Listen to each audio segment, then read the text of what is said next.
네, 인천 서구의 이용원입니다. 강한순 대표님, 예, 묻겠습니다. 그 쿠팡의 여러 가지 현안 중에 가장 핵심적인 게 이제 과로사, 노동 강도 이런 부분들이고 그것을 상징하는 것이 전례를 찾아보기 드문 그 1년 365일 연속적으로 고정적으로 이 야간 노동을 하는 문제가 계속 지적되어 왔습니다. 알고 계시죠? 답변을 좀 크게 해주세요. 네. 그래서 그 문제와 관련해서 이 문제를 풀기 위한 심야 배송, 심야 물류와 관련된 이 연속적 심야 노동을 해법을 마련하기 위한 사회적 대화 테이블을 만들면 동참하고 거기서 나온 사회적 합의 내용들을 성실하게 이행하겠다. 이렇게 약속하신 바 있습니까? 네, 그렇습니다. 그렇게 성실하게 좀 참여해서 적극적으로 의견도 개진하시고 합의안 도출되면 전면적으로 이거 개선해야 됩니다. 혁신을 해야 돼요. 이런 부분에 있어서. 네. 동의하십니까? 네, 그 사회적 대화를 통해서 도출되는 결론에 대해서 저희가 성실히 이행하겠다는 말씀을 드립니다. 예. 홍영준 대표님. 네. 예. 상차 분류라는 거 아시죠? 예, 알고 있습니다. 소위 배송 캠프에서 택배 배송 차량들이 나가기 전에 마지막 단계에서 소위 큰 바구니 롤테이너에 담긴 2명 택배 노동자의 물량을 택배 노동자들이 마지막으로 분류를 하고 상차를 시키는 이 마지막 단계에서의 작업을 상차 분류라고 칭하죠. 네. 이 부분들을 쿠팡이 기존에는 택배 노동자 본연의 업무다라는 것처럼 계속 그렇게 주장을 하셨는데 노동부의 감독 결과도 나오고 사회적으로 계속 그 부분들은 택배 노동자의 본연의 업무가 아니다. 분류 업무다. 이렇게 지적을 해왔고 과거 21년도 사회적 합의에서도 그런 지적이 있었고 국회 요구도 있었고 환노위도 현장 방문해서 그런 부분 지적했습니다. 그래서 이것은 상차 분류 작업 맞다. 이제 이렇게 입장을 바꾸신 거죠. 인정하시는 거죠? 네, 인정합니다. 그래서 그 부분에 대해서는 택배 노동자의 업무 강도 또는 공짜 노동을 방지하기 위한 해법 마련하겠다. 이렇게 약속하십니까? 네, 저희가 영업종합 현장 종사자 의견을 수렴해서 개선 방안을 마련하도록 하겠습니다. 해법을 마련하셔야 됩니다. 네, 알겠습니다. 신속하게 마련해서 국회에 보고해 주세요. 네, 그렇게 저희 하겠습니다. 의원실에도 보고해 주시고요. 네, 알겠습니다. 자, 강민욱 택배노조 쿠팡본부 준비위원장님 발언 시간 길게 못 드린 점 양해 드리고요. 요 분류 작업으로 인한 고충 요거 짧게 좀 말씀 주시면 좋겠습니다.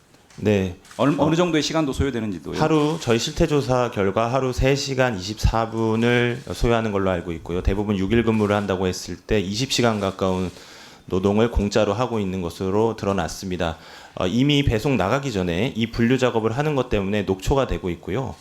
그리고 쿠팡이 만들어 놓은 그 페널티 때문에 배송 마감 시간 때문에 더욱더 뛸 수밖에 없는 상황이다. 이렇게 말씀드리겠습니다. 네.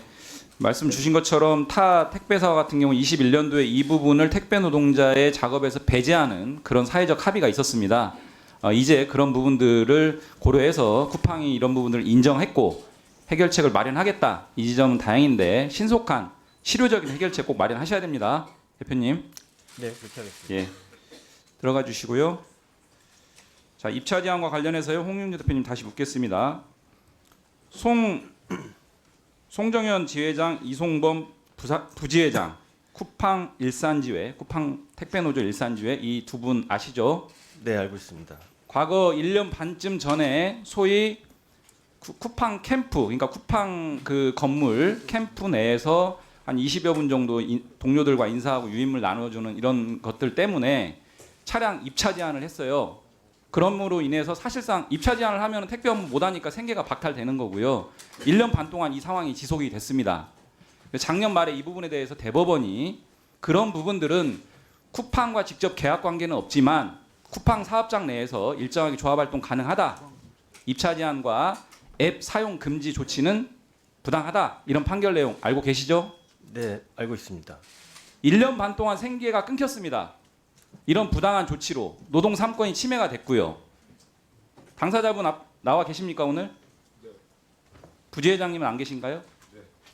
송정현 지회장 뒤에 나와 계시는데 이렇게 오랜 기간 굉장히 기본권이 박탈돼서 생계도 누리지 못하는 이 상황에 대해서는 공식적인 좀 사과를 해주셔야 될 것 같은데요.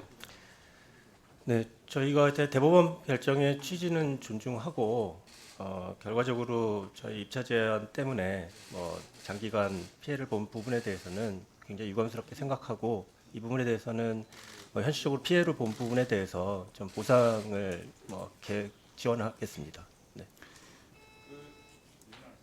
네, 시간 더 주세요. 예, 사과를 해주셨고 그 가장 중요한 거는 업무 복귀입니다. 네. 해당 영업점과 긴밀하게 소통해서 신속한 업무 복귀를 좀 진행을 해주시고요. 그다음 그 전까지는 말씀하신 보상 조치 잘 약속을 지켜주시고 대법원이 인정한 것처럼 쿠팡 사업장 내에서의 그런 조합활동 보장, 노동상권 보장에도 임해주시기 바랍니다. 그렇게 하시겠다는 거죠? 네. 그렇게 하겠습니다. 예. 그리고 송정현 지회장님 한 말씀 해주시죠. 아 잠깐 마지막에 해주시고요. 제가 그 홍 대표님께 한 가지만 더 여쭤보겠습니다. 지금 대법원 판결도 그렇고요.